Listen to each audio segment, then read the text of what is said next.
capacitor with dielectric. So here we will discuss what happens when you introduce a dielectric between the plates of the capacitor.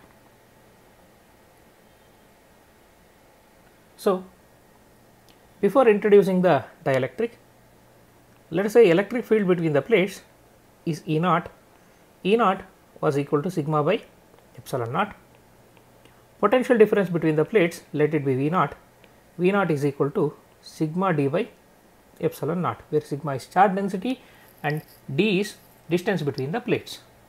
Then the capacitance with air as a dielectric, let it be C naught, that was equal to epsilon naught A by d. So these things we had already deduced. Now when you introduce dielectric, dielectric gets polarized.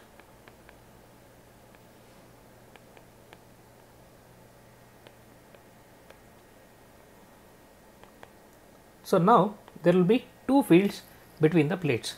One is applied electric field E naught and another one is field due to polarization. So that will be opposite to the applied electric field.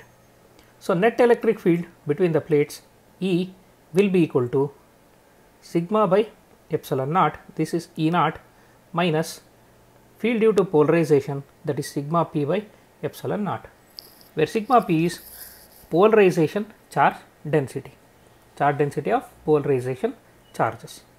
So you can write this as sigma minus sigma p divided by epsilon naught. This is electric field between the plates with dielectric.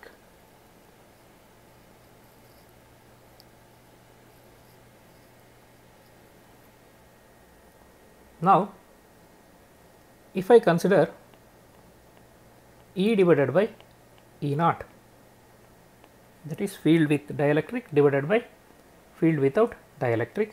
So that turns out to be sigma minus sigma p divided by sigma.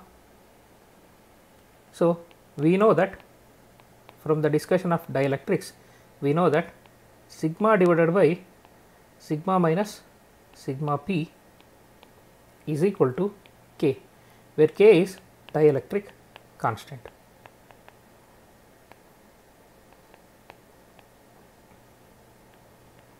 That is dielectric constant. So with this, what happens? Sigma minus sigma p divided by sigma is equal to k.